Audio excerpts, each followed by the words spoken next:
Novel ممنوع محبت episode 2 writer سید حسان۔ مہروانیہ نے ہاتھ اٹھا کر لوکس کو مزید کچھ کہنے سے روک دیا۔ بس بہت ہے، تمہیں جانے کی ضرورت نہیں۔ وہ اتنی چھوٹی بات پر کسی کی پسندیدہ نوکری نہیں چھین سکتی تھی۔ لوکس خوشی سے جھوم اٹھا۔ اس نے شکر گزاری کے ساتھ کہا، بہت شکریہ میڈم، میں واقعی دل سے ممنون ہوں۔ اب سے آپ جو بھی حکم دیں گی میں حاضر ہوں۔ مہروانیہ کو اس کا انداز کھٹکا۔ اس نے نہ تمام جھجک کے ساتھ مہرواز کی گھڑی آگے بڑھا دی۔ ڈرامہ کرنے کی ضرورت نہیں، بس یہ گھڑی مہرواز کو واپس پہنچا دینا۔ جی ضرور۔ لوکس نے فوراً گھڑی لے لی۔ مہروانیہ نے پھر پوچھا، کیا یہاں قریب میں کوئی ریل اسٹیشن یا ایئرپورٹ ہے؟ لوکس ہکا بکا رہ گیا۔ کیا آپ یہاں سے جانا چاہتی ہیں؟ مہروانیہ نے کڑوی مسکراہٹ کے ساتھ سر ہلایا۔ وہ اب مزید مہرواز کی کسی اور عورت کے ساتھ قربت نہیں دیکھ سکتی تھی۔ آخر وہ کوئی اذیت پسند تو نہیں تھی۔ اس نے طے کر لیا تھا کہ سب کچھ مہرواز کی دادی ویرا کو بتا کر اس شادی کو ختم کرے گی۔ کچھ لمحوں کی ہچکچاہٹ کے بعد لوکس بولا، میڈم میں کل آپ کو وہاں چھوڑ آؤں گا۔ فینیشیا پہنچنے میں 6 گھنٹے لگیں گے۔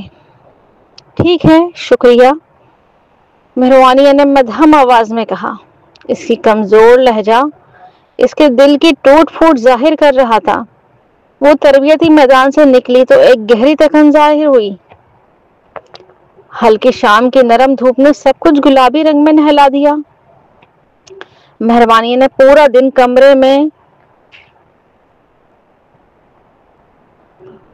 کمرے میں پڑھتے گزارا اور دوپہر کو کھانا بھی چھوڑ دیا تھا۔ اب شام ڈھل چکی تھی اور رات کے کھانے کا وقت قریب تھا۔ وہ آہستہ آہستہ کینٹین کی طرف چڑھنے لگی۔ راستے میں اچانک اس کا سامنا مہرواز سے ہوا، جو کمبر اور لوکس کے ساتھ آ رہا تھا۔ دونوں اسسٹنٹ بیک وقت بولے، میڈم۔ مہروانیہ نے ہلکی سی مسکراہٹ کے ساتھ جواب دیا، ہیلو۔ مہرواز کی نظریں ہمیشہ کی طرح سرد تھیں۔ لوکس کہہ رہا تھا تم کل جا رہی ہو؟ ہاں، یہاں رہنے کی عادت نہیں پڑی، اس نے جانچتی نظروں سے پوچھا۔ مہروانی نے مصنوعی مسکراہٹ کے ساتھ بہانہ بنایا، مجھے دادی کی یاد آ رہی ہے۔ مہرواز کا چہرہ سخت ہو گیا اور اس کے لہجے میں کرختگی در آئی۔ کیا تم دادی سے ہماری طلاق کی بات کرنے جا رہی ہو؟ چونکہ وہ اس کا جھوٹ بھانپ چکا تھا، مہروانی نے بھی چھپانے کی کوشش نہیں کی۔ گھبرا کر بولی، یقیناً تمہارے لیے مشکل رہا ہوگا دادی کی خوشی کے لیے مجھ سے شادی کرنا پڑی، کیوں نہ ہم سب کچھ ختم کر دیں۔ مہرواز نے طنزیہ ہنسی چھوڑ دی، تم 3 سال دادی کی خدمت کر چکی ہو، کیا ابھی تک ان کی طبیعت کو نہیں جانتی؟ مہروانیہ نے مضبوط لہجے میں کہا، اگر وہ نہ مانی تو ہم خفیہ طور پر طلاق لے سکتے ہیں، ان کے سامنے صرف دکھاوا کر سکتے ہیں۔ مہرواز کی انا کو سخت دھچکا لگا، کیونکہ اس کے دونوں ماتحت قریب ہی کھڑے سن رہے تھے۔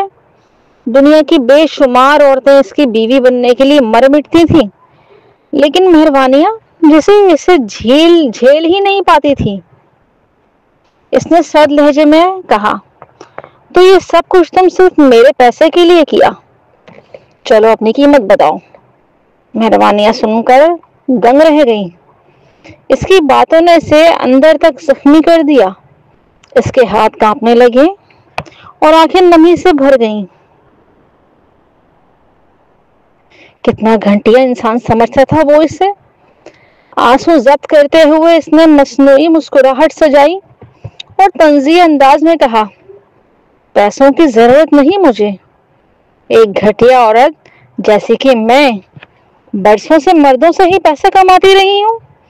اب میں نے فیصلہ کیا ہے نئی زندگی شروع کرنے کا، تو ایک بھولا بھالا وفادار شوہر چاہیے تھا۔ بھولا بھالا وفادار۔ مرواز کا چہرہ سخت ہو گیا۔ پیچھے کھڑے لوکس اور کمبر ہنسی دبانے لگے۔ اسی لمحے ایک محقق ہانپتا ہوا آیا اور گھبرا کر بولا، جنرل، لیب 5 میں کیمیکل لیک ہو گیا ہے۔ بہت سے لوگ زہر کا شکار ہوئے ہیں، جن میں سہرابیہ برکزی بھی شامل ہے۔ یہ سنتے ہی مرواز نے بےتابی سے لیب 5 کی طرف لپکا۔ کیمیکل زہر؟ مہروانیہ نے اس کی بے قابو حالت دیکھی تو دل میں ہلچل مچ گئی اور فوراً وہ بھی اس کے پیچھے دوڑ پڑی۔ لیب 5 کی عمارت سے لوگ ناک اور منہ ڈھانپے باہر بھاگ رہے تھے۔ کچھ لوگ الٹیاں کر رہے تھے، جبکہ کئی زمین پر گر کر متلی سے کراہ رہے تھے۔ ہنگامے کے بیچ ہیڈ کوارٹر کا میڈیکل عملہ دوڑتا ہوا پہنچا اور فوری طور پر متاثرہ افراد کو فرسٹ ایڈ دینے لگا۔ مہروانیہ جب وہاں پہنچی تو اس کا سانس پھولا ہوا تھا۔ اس نے چاروں طرف نگاہ دوڑائی، دل میں صرف مرواز کی خرید کی فکر تھی، مگر سامنے کا منظر اس کے لیے کسی تن سے کم نہ تھا۔ مرواز سہرابیہ کو اپنی باہوں میں اٹھائے تیزی سے عمارت سے نکل رہا تھا، پھر اسے ایک اسٹریچر پہ لٹا دیا۔ کیا مذاق تھا یہ؟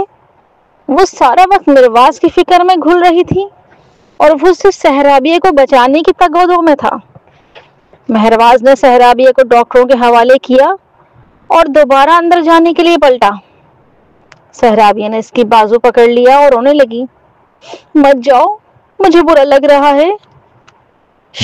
مرواز نے نرمی سے دلاسا دیا۔ ٹھیک ہے، یہاں ڈاکٹر ہیں۔ مگر سہرابیہ نے ضد کی۔ مت جاؤ میر، مجھے لگ رہا ہے میں مر جاؤں گی۔ اسی لمحے کمبر نے رپورٹ دی، جنرل، عمارت کے اندر سب لوگوں کو نکال لیا گیا ہے۔ کل 35 افراد زہر کا شکار ہوئے ہیں۔ مرواز نے قریب کھڑے محقق سے سوال کیا، ڈاکٹر لارنس، یہ کون سا کیمیکل لیک ہوا ہے؟ کیا جان لیوا ہے؟ جو لارنس کا چہرہ زرد پڑ گیا۔ وہ بولا، یہ ایزرویم ہے، نیا کیمیکل جو ہم نے بیرون ملک سے درآمد کیا ہے۔ ابھی ریسرچ جاری ہے، اس کی خصوصیات سے پوری طرح واقف نہیں۔ مرواز کی نظریں سرد ہو گئیں۔ وہ جو پر غصہ ہو کر دیکھنے لگا تو لارنس مزید گھبرا گیا۔ جنرل، میں برسوں سے میڈیکل پریکٹس کر رہا ہوں، مگر کبھی ایزرویم کا نام بھی نہیں سنا۔ یہ کتنا زہریلا ہے مجھے نہیں معلوم۔ ہر مریض کی رپورٹ آنے کے بعد ہی علاج تجویز کر سکوں گا۔ مرواز نے سخت لہجے میں جھڑکا، اتنی اہم چیز کے ساتھ اتنی لاپرواہی کیوں کی گئی؟ سب کے رونگٹے کھڑے ہو گئے۔ لارنس نے گہری سانس لی، کانپتی آواز میں کہا، وہ برکزی کچھ تلاش کرنے لیب میں آئی تھی، غلطی سے وہ کیمیکل گر گیا۔ سب کے چہرے اتر گئے اور نگاہیں سہرابیہ پر جم گئیں۔ وہ روتے ہوئے بولی، یہ تمہاری غلطی ہے کہ صحیح طرح سے محفوظ نہیں رکھا گیا۔ اس میں میرا کیا قصور؟ مہرواز کی آواز سخت ہو گئی۔ ریسرچ بلڈنگ ایک محفوظ یونٹ ہے، یہاں سخت پہرا ہوتا ہے، اجازت کے بغیر کوئی اندر نہیں جا سکتا۔ تم وہاں کیا کر رہی تھی؟ سہرابیہ نے اس کا سوال کو نظر انداز کیا، مزید رونے لگی۔ کیا تم مجھ پر یقین نہیں کرتے؟ میں تو زہر سے پہلے ہی برا محسوس کر رہی ہوں، تم ڈانٹ رہے ہو۔ سب نے اس کی ضد کو ناگواری سے دیکھا۔ اسی وقت مہروانیہ پرسکون قدموں سے آگے بڑھی اور لارنس سے کہا، ایزرویم بذات خود زہریلا نہیں ہے، کیا اس کے ساتھ رہنیم بھی گرا تھا؟ سب حیرت سے اسے دیکھنے لگے۔ لارنس کو شک ہوا مگر اس نے سچائی بتائی، جی، ایک کمپاؤنڈ جس میں رہنیم شامل تھا وہ بھی گرا تھا، مگر رہنیم تو عام طور پر فائٹر جیٹ انجنوں میں استعمال ہوتا ہے اور زہریلا نہیں۔ مہروانی نے پورے یقین سے کہا، ایزرویم اور رہنیم جب اکٹھا ملتے ہیں تو ایک بے رنگ اور بے بو گیس پیدا ہوتی ہے جو زہریلی ہوتی ہے۔ مسافرہ افراد کو پہلے پیٹ درد، متلی ہوتی ہے، پھر شدید الٹی اور دست شروع ہو جاتے ہیں اور آخر میں پانی کی کمی سے موت واقع ہو جاتی ہے۔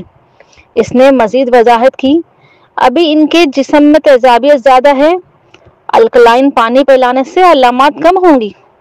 پھر وہ لوکس کی طرف متوجہ ہوئی اور کچن میں اور حکم دیا، کچن میں جا کر دیکھو کوئی کھانے کے قابل الکلائن ہے، فوراً پانی میں ملا کر سب کو پلاؤ۔ لوکس کو کیمسٹری کی سمجھ زیادہ نہیں تھی، مگر بہروانیہ کے حکم وہ فوراً سمجھ گیا۔ جی میڈم، ابھی کرتا ہوں۔ وہ بھاگتا ہوا کچن کی طرف چلا گیا، جبکہ سب لوگ مہربانی کو شکوک بھری نظروں سے دیکھ رہے تھے۔ مہرباز بھی اسے ٹکٹکی باندھے دیکھ رہا تھا، مگر اس کی آنکھوں میں پہلی بار ایک عجیب سا احساس جاگا تھا۔ کیا واقعی اس کی بیک گراؤنڈ چیک میں کچھ گڑبڑ رہ گئی تھی؟ جو ہی واحد تھا جو خوشی سے بولا۔ اسے خوشی تھی کہ شاید کوئی ماہر مل گیا۔ اس نے مہربانی سے پوچھا، مسز فرزاد، کیا آپ کیمسٹری کی اسٹوڈنٹ رہی ہیں؟ مہربانی کی آنکھیں جذبات سے بھر گئیں، مگر دماغ بالکل خالی تھا۔ اس نے آہستہ سر ہلایا، میں سب کچھ بھول چکی ہوں۔ سب کچھ بھول چکی ہیں؟ جو کہ چہرے پہ فوراً ہمدردی اتر آئی۔ پھر آپ کو ایزرویم اور رہنیم کے بارے میں کیسے پتہ چلا؟ اور یہ بھی جانتی ہیں کہ اس زہریلی گیس کا تریاق کیا ہے؟ مہربانی نے کچھ دیر سوچا، پھر عام لہجے میں کہا، جیسے یہ جاننا کہ کھانے میں نمک ڈالنا ضروری ہے اور مچھلی پکڑنے کے لیے چارہ لگانا یہ عام سی بات ہے۔ یہ سن کر جو دنگ رہ گیا۔ اسے یہ سب اتنی عام بات کہنا کافی تھا کہ وہ عقیدت سے اس کے آگے جھکنے کو تیار ہو گیا۔ کچھ فاصلے پر لوکس اور کمبر اپنے ماتحتوں کے ساتھ واپس آئے اور متاثرہ عملے کو الکلائن پانی پلایا۔ چند لمحوں میں کہہ رک گئی، ان کے پیٹ کا درد بھی ختم ہو گیا۔ اگرچہ کچھ اب بھی چکرا رہے تھے، لیکن یہ واضح تھا کہ تریاق نے معجزے کی طرح کام کیا ہے۔ کمبر نے پانی مرواز کو دیا اور مؤدبانہ کہا، جنرل فرزاد، یہ پانی بہت مؤثر ہے، براہ کرم یہ مس مرکزی کو بھی پلائیں۔ مس برکزی کو بھی پلائیں۔ صحرابی نے دانت پیسے۔ اسے غصہ آیا کہ اتنے بڑے حادثے کے باوجود مہربانی ہی سب کی توجہ کا مرکز بن گئی۔ میں یہ نہیں پیوں گی، مرواز نے بھویں سکیڑی اور نرم لہجے میں کہا۔ کیوں نہیں؟ صحرابیہ پھر سے رونے لگی اور ہنگامہ کھڑا کر دیا۔ میر، میں یہ کس قسم کا قہوہ نہیں پیوں گی۔ مہربانی تم مڈل بھی پاس نہیں، کیا وہ تو جاہل ہے، اسے کیمسٹری کے بارے میں کیا پتا؟ یہ سنتے ہی سب حیران رہ گئے۔ مڈل پاس نہ ہونا مطلب تھا وہ بمشکل پرائمری گریجویٹ تھی۔ کئی لوگوں نے تو حقارت بھری نظروں سے اس کی طرف دیکھنا شروع کر دیا۔ مہربانی کے دل میں ایک چبھن سی اٹھی۔ وہ غمگین ہوئی، مگر بولنے کے لیے کچھ نہ تھا، اس لیے پرسکون انداز اپنایا اور بظاہر لاپرواہی سے کہا، میں دیکھ رہی ہوں مس برکزی بڑے ضدی ہیں، آخر عزت دار انسان کبھی خیرات قبول نہیں کرتا۔ مس برکزی، اپنی ضد پر قائم رکھیں، میں آپ کے لیے دعا گو ہوں۔ یہ کہہ کر وہ بغیر پلٹے وہاں سے چلی گئی۔ اس کا نازک سا وجود دور ہوتا گیا اور عجیب سی تنہائی میں ڈوبتا گیا۔ صحرابیہ نے منہ پھیلایا اور شکایت کی، میر، یہ مہربانی کی کیا کہہ رہی تھی؟ مرواز کا چہرہ سیاہ پڑ گیا۔ وہ خاموش رہا، حیرت تھی کہ وہ اتنی سیدھی سی بات بھی کیوں نہیں سمجھ سکی۔ کمبر نے صبر سے وضاحت دی، مس برکزی، بیوی کا مطلب تھا کہ عزت دار بھکاری بھی ان لوگوں سے خیرات نہیں لیتا جنہیں وہ حقارت سے دیکھتا ہے۔ دوسرے لفظوں میں، اگر آپ سمجھتی ہیں کہ مسز فرزاد آپ کو حقیر سمجھ رہی ہیں تو ضدی بنی رہیں، پانی نہ پئیں۔ کیا؟ میر، اس نے مجھے بھکاری کہا؟ صحرابیہ بین کرنے لگی اور بستر پر ہی رونے لگ گئی۔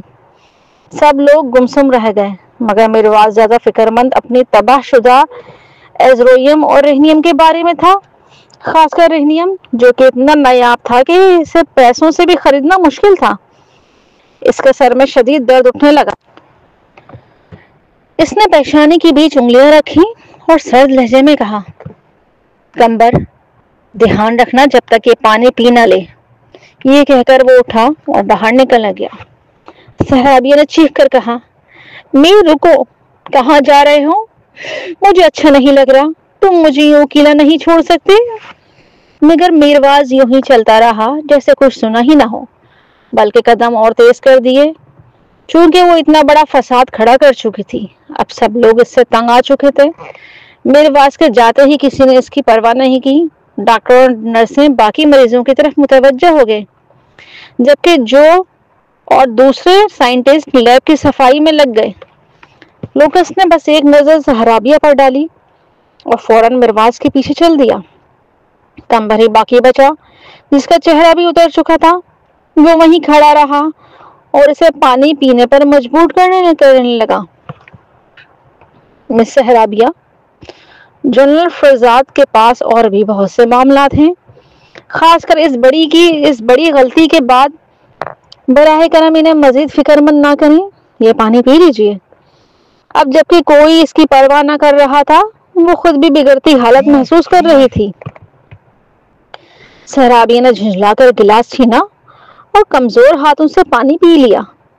کمبر نے سکا سانس لیا۔ اس کے دماغ میں طرح طرح کے خیالات گردش کرنے لگی۔ کیا واقعی یہی وہی عورت تھی جس پر میرواز ایک دہائی سے بھی زیادہ عرصہ دلہار بیٹھا تھا؟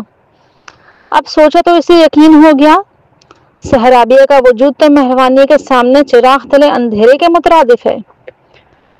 رات تاریک اور سنسان تھی۔ مہروانی نے نہانے کے بعد بالکنی میں رکھی رتن کی کرسی پر بیٹھ کر فون پر پیغامات دیکھنے شروع کیے۔ جس نے اسے یرغمال بنایا تھا موقع پر ہی مارا گیا۔ ٹیکنیوں کے تمام یرغمالیوں کو بحفاظت بچا لیا گیا۔ میرواز کی ٹیم نے باقی ملزمان کو بھی گرفتار کر کے پولیس کے حوالے کر دیا۔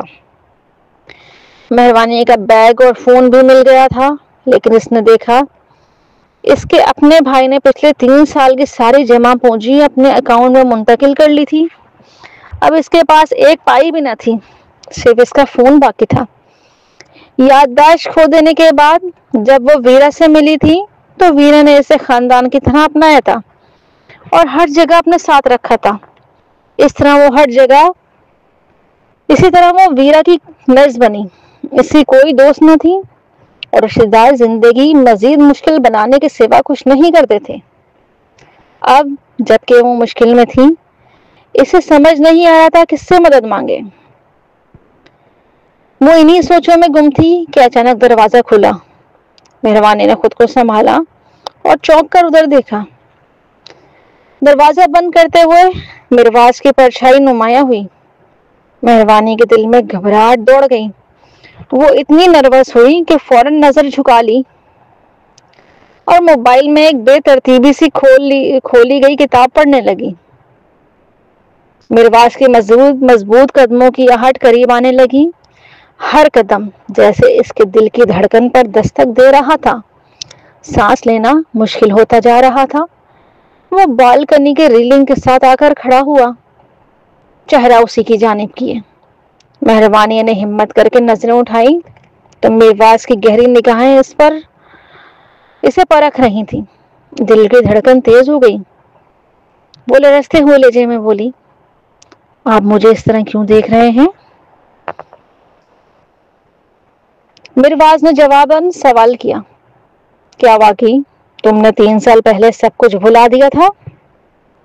جی، مہروانی نے آہستگی سے جواب دیا۔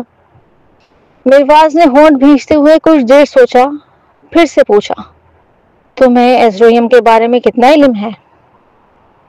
مہروانی کا دماغ میں جیسے ڈیٹا اور معلومات کے دھارے بہنے لگے۔ وہ بس بے ساختہ بولی، ایزرویم زیادہ تر بائیو کیمیکل ہتھیاروں میں استعمال ہوتا ہے اور عام خام مال مانا جاتا ہے۔ اس کی الیکٹریکل خصوصیات اسے دوسری اشیاء کے ساتھ کیمیائی رد عمل کے لیے بہت سینسٹیو بنا دیتی ہیں۔ اس لیے اگر اسے صحیح امتزاج میں مل جائے تو بڑے اور مہلک دھماکے کر سکتا ہے۔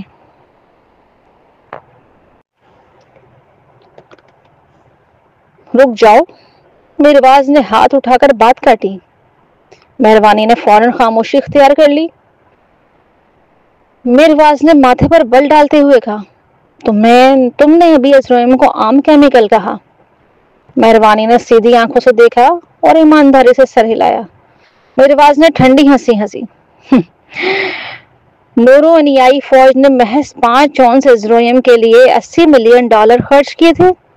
مقصد تھا مزید طاقتور بائیو کیمیکل ہتھیار بنانا تاکہ ملک میں دفاع کیا جا سکے، اور وہ اسے عام کہہ رہی تھی۔ سہرابیہ کی لیب میں مچائے گئے تماشے کی وجہ سے فوج $80 ملین کا نقصان سہ چکی تھی، مگر اصل دکھ پیسوں کا نہیں بلکہ اسرویم جیسی نایاب چیز کا ضائع ہونا تھا۔ مہرواز کا چہرہ مزید سنجیدہ ہو گیا۔ میرا خیال ہے مڈل اسکمبر کیمسٹری میں اسرویم نہیں پڑھایا جاتا۔ تمہیں کیسے پتا چلا؟ مہروانی نے بس سر ہلا دیا۔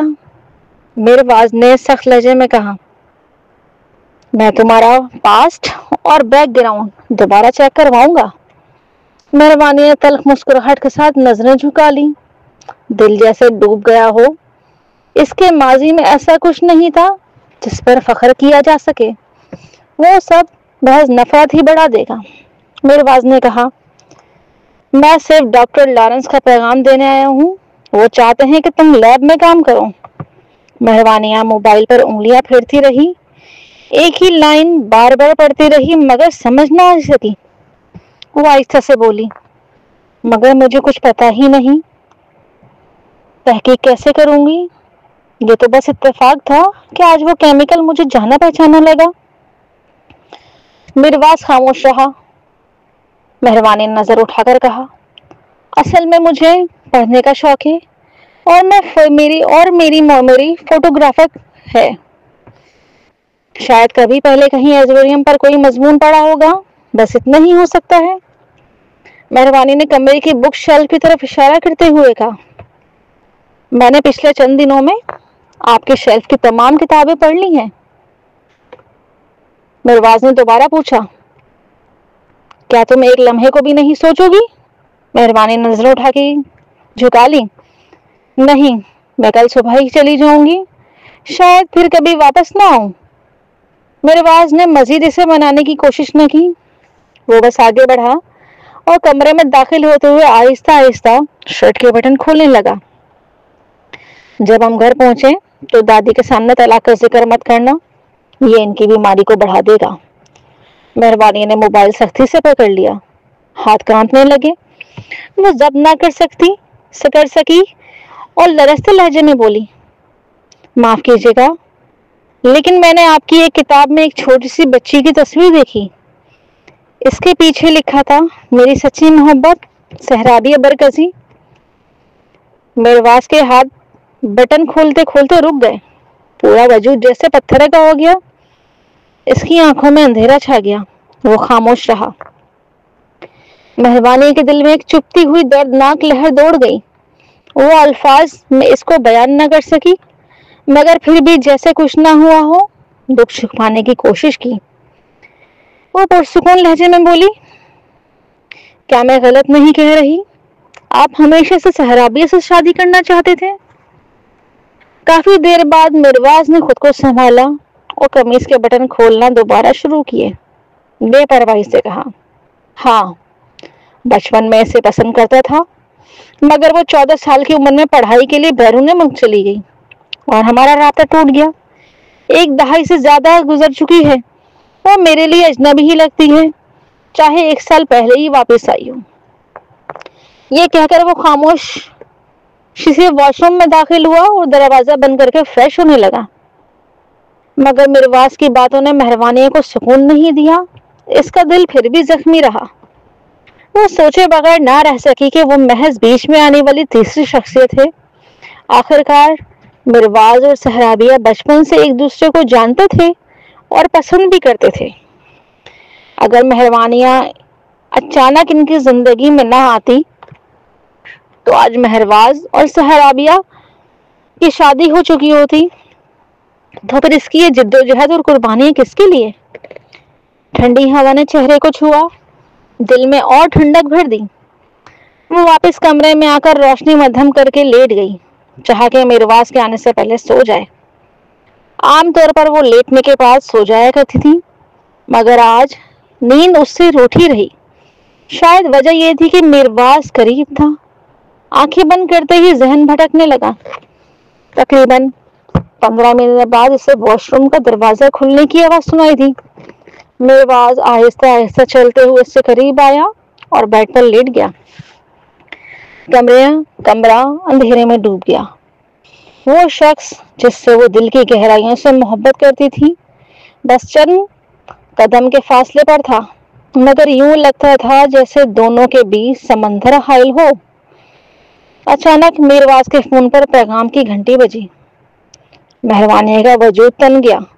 اندھیرے میں اس کی سماعت اور تیز ہو گئی۔ میرواز نے فون اٹھایا اور فوراً میسج کھولا۔ وہ سہرابی کی وائس نوٹ تھی۔ فون سے سہرابی کی میٹھی مگر زہر گھولتی آواز ابھری۔ میر، مجھے ڈر لگ رہا ہے، کیا آپ میرے پاس آ کر میرے ساتھ رہ سکتے ہیں؟ میرواز نے فون لیا، کمبل ہٹایا اور کمرے سے باہر نکل گیا۔ دروازہ بند ہو گیا۔ یہ سب کچھ ہوتے ہوئے بھی مہروانی نے آنکھیں بند رکھی، مگر وہ پوری طرح جاگ رہی تھی۔ اس نے سہرابیہ کی آواز سنی تھی اور یہ بھی محسوس کیا تھا کہ میرواز کتنی بے صبری سے اس کے پاس پہنچنے جا رہا تھا۔ مہروانی نے خود کو سمجھایا، اسے برا نہیں ماننا چاہیے، وہ اس کے لیے اپنی آنکھوں کے آنسو بہانے کے قابل نہیں۔ لیکن لاکھ سمجھانے کے باوجود دل کا زخم ٹوٹ کر لہو بن کر آنکھوں سے بہہ نکلا۔ تکیہ بھیگ گیا۔ وہ کروٹ بدل کر کمبل اوپر کھینچ لائی، پھر اپنی باہ کو دانتوں سے کاٹ لیا تاکہ آواز نہ نکلے۔ دل کا درد ہاتھ کے کاٹنے کے درد سے کہیں زیادہ تھا۔ مہروانی نے کندھے کمبل کے نیچے لرز رہے تھے۔ وہ ٹوٹ کر خاموشی سے روتی رہی۔ میرواز کمرے سے نکلا، راہداری عبور کرتا ہوا اپنی اسٹڈی میں پہنچا۔ اس نے لائٹ جلائی اور فوراً سہرابیہ کو کال کی۔ وہ اتنی دور تک اس لیے آیا تھا تاکہ مہروانی کی نیند خراب نہ ہو۔ پھر فون ملتے ہی سہرابیہ کی شوخ اور میٹھی آواز ابھری۔ میر، آپ ابھی تک یہاں کیوں نہیں آئے؟ مجھے ڈر لگ رہا ہے۔ میرواز نے تھکن بھرے لہجے میں پوچھا۔ کس چیز سے ڈر لگ رہا ہے؟ سہرابیہ نے نخرے سے جواب دیا۔ بس مجھے ڈر لگ رہا ہے۔ ٹھیک ہے نا، آپ آ جائیں، میرے پاس رکیں۔ میرواز نے گھڑی دیکھی، رات کے 11 بج چکے تھے۔ اس نے سیدھا جواب دیا، بہت دیر ہو گئی ہے، اس وقت میرے لیے وہاں جانا مناسب نہیں۔ میں دروازے پر پہرا دینے کے لیے کسی کو بھیج دیتا ہوں۔ کچھ نہیں ہوگا، بس سو جاؤ۔ کل صبح میں مہروانی کو واپس فائنینشیل لے کر جا رہا ہوں۔ سہرابی نے منہ بسرتے ہوئے کہا، کیا اسے تو لوکس نہیں چھوڑنے والا تھا؟ آپ کو کیوں جانا پڑے گا؟ میرواز اپنی کرسی پر بیٹھتے ہوئے تھکا سا بولا، وہ میری بیوی ہے، کم از کم مجھے شوہر ہونے کا فرض تو ادا کرنا چاہیے۔ فون کے اس پار سہرابی کی آواز میں تیزی آ گئی۔ لیکن میر، وہ گندی ہے، آپ اس کے ساتھ نہیں سو سکتے۔ میرواز کا چہرہ سخت ہو گیا۔ سہرابیہ، تمہیں دوسروں کی برائیاں کرنے کا حق نہیں۔ ہر انسان کے ماضی کی عزت کرنی چاہیے۔ سہرابیہ نے فوراً رونا شروع کر دیا۔ میر، آپ نے اس کے ساتھ سویا ہے نا؟ میں نے سنا ہے اسے بیماری ہے۔ اگر آپ کو بیماری لگ گئی تو؟ اگر یہ بات کوئی اور کرتا تو میرواز کب کا غصے سے پھٹ پڑتا، مگر وہ سہرابیہ تھی، وہی جسے وہ برسوں سے چاہتا آیا تھا۔ اس نے صبر سے کہا، سہرابیہ، چاہے میں اس کے ساتھ سویا ہوں یا نہیں، اس کا محبت سے کوئی تعلق نہیں۔ میں اس سے محبت نہیں کرتا، اور آئندہ دوسروں کی برائیاں مت کرنا۔ سہرابیہ شوقی سے بولی، تو پھر اگر آپ مجھ سے اتنی محبت کرتے ہیں تو میرے ساتھ کیوں نہیں سوتے؟ اس بار میرواز کا ضبط ٹوٹ گیا۔ اس نے گہری بھاری آواز میں ڈانٹ دیا، سہرابیہ برکزئی، یہی سیکھ کر آئی ہو تم؟ 10 سال پڑھائی کا بہانے تمہیں یہ باتیں کس نے سکھائیں؟ سہرابیہ نے محسوس کیا کہ وہ واقعی ناراض ہو گیا ہے۔ وہ فوراً پیچھے ہٹ گئی اور معصوم لہجہ اپنایا۔ میر، میں تو بس مذاق کر رہی تھی، میرواز نے سخت لہجے میں کہا۔ میرے پاس مذاق کے لیے وقت نہیں، فوراً سو جاؤ، آج رات کوئی تمہارے دروازے پر پہرا دے گا، صبح کمبر تمہارے لیے کاؤنسلر لے کر آئے گا۔ کاؤنسلر؟ وہ کیوں؟ صحرابیہ حیران ہوئی۔ میرواز ٹھنڈے انداز میں کہا، خود سوچ لینا۔ کال ختم کرتے ہی اس نے فوراً اپنے آدمیوں کو ہدایت دی کہ صحرابی کے گھر پہ پہرا دیا جائے اور اگلی صبح کاؤنسلر پہنچے۔ انتظامات مکمل کرنے کے بعد میرواز کرسی پر ٹیک لگا کر آنکھیں مون گیا۔ اسے وہ پرانی صحرابیہ یاد آئی، معصوم، نٹ کھٹ، سب کو پیاری۔ بچپن میں وہ کچھ فربا سی تھی، مگر ہنسی اتنی دلکش تھی کہ سب کا دل موہ لیتی، مگر اب وہ بدل چکی تھی۔ اگلی صبح سب سے پہلے میرواز ہی جاگ گیا۔ مہربانیاں اٹھو۔ اس کی بھاری مگر دل موہ لینے والی آواز مہربانی کے کانوں میں پڑی تو دل جیسے ڈوب گیا۔ مہربانیاں جاگ جاؤ۔ اسے محسوس ہوا کوئی اس کا بازو ہلا رہا ہے۔ اس نے آنکھیں کھولی تو حیران رہ گئی۔ وہ میرواز کے چوڑے مضبوط سینے پر ٹکی ہوئی تھی اور ایک ٹانگ سیدھی اس کے جسم پر دبی ہوئی تھی، گویا نیند میں ہی اسے وہ اپنی باہوں میں بھر بیٹھی تھی۔ شرمندگی سے مہربانی فوراً جھٹکے سے پیچھے ہوئی۔ سوری، مجھے بالکل اندازہ نہیں تھا، میں تو نیند میں تھی۔ وہ بار بار معافی مانگتی رہی جیسے کوئی ننھی بچی شرارت کر کے ڈر گئی ہو۔ اسے لگتا تھا کہ وہ ناپاک عورت ہے، میرواز کو چھونے کی بھی حقدار نہیں، مگر جیسے ہی وہ الگ ہوئی میرواز کے دل میں عجیب سا خالی پن اتر آیا۔ وہ سرد لہجے میں بولا، معافی کی کوئی ضرورت نہیں۔ مہربانی نے نظریں جھکا لی۔ اسے یاد آیا کہ رات میرواز صحرابیہ کے پاس گیا تھا، نہ جانے کب واپس آیا۔ یہ سوچ کر دل مزید ٹوٹ گیا۔ میرواز نے کمبل ہٹایا اور اٹھ کھڑا ہوا۔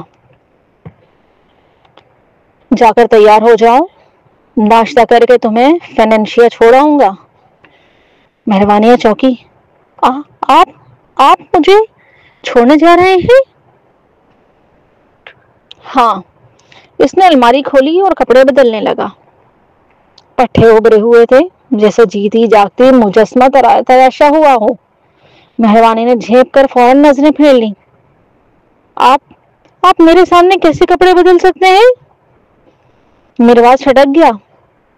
وہ مردوں کے ساتھ رہنے کا عادی تھا، ایسے معاملات کی پرواہ ہی نہیں کرتا تھا، مگر اب پہلی بار اسے اپنی عادت کا احساس ہوا۔ اس نے کپڑے اٹھائے اور باتھ روم میں بدل کر باہر آیا۔ مہربانی نے ہمت کر کے کہا، لیکن کیا آپ نے نہیں کہا تھا کہ لوکس مجھے چھوڑے گا؟ میرواز نے آستین کے بٹن بند کرتے ہوئے جواب دیا، لوکس مصروف ہے۔ تو کمبر؟ وہ بھی چھٹی نہیں لے سکتا۔ مہربانی نے گہری نظر سے کہا، آپ کے پاس سینکڑوں تو نہیں ہزاروں ماتحت ہیں، پھر بھی کوئی نہیں جو مجھے چھوڑ سکے۔ میرواز کی آنکھوں میں الجھن اتر آئی۔ مہربانیاں ساکت رہ گئی، پھر آہستہ سے بولی، اگر واقعی کوئی نہیں ہے تو آپ مجھے ٹرین کی ٹکٹ لے دیں، میں خود چلی جاؤں گی۔ میرواز کی ہونٹوں پر ہلکی سی مسکراہٹ پھیل گئی۔ اس نے سوال داغا، میں خود کیوں نہیں چھوڑ سکتا تمہیں؟ مہربانی نے نظریں جھکاتے ہوئے دھیرے سے کہا، میں نے سوچا تھا کہ آپ صحرابیہ کے ساتھ وقت گزارنا چاہتے ہیں۔ اس کی آواز نرم اور محتاط تھی، مگر مہرواز نے اس میں چھپی خفگی، شکوہ فوراً محسوس کر لیا اور یہ بات اس کے دل کو چھو گئی۔ یہ کیفیت اسے پسند نہیں آئی۔ اس نے سرد لہجے میں کہا، میں ایسا کرنے والا نہیں تھا۔ مہربانی نے گہری سانس لی اور بات ختم کر دی، اگر وہ چاہتا ہے کہ اسے چھوڑے تو ٹھیک ہے، آخر کار گھر پہنچ کر وہ اسے طلاق دے سکتا ہے اور اس عذاب کو ختم کیا جا سکتا ہے۔ مہربانیاں نہا دھو کر صاف لباس پہنا، اس نے فون اور ہینڈ بیگ اٹھایا اور میرواز کے ساتھ کیفیٹیریا میں ناشتہ کرنے چل دی۔ اس صبح کیفیٹیریا کھچا کھچ بھرا ہوا تھا، جہاں سے وہ گزرتے ہوئے سب اداب سے سلام کرتے، جنرل فرزاد، بیگم صاحبہ،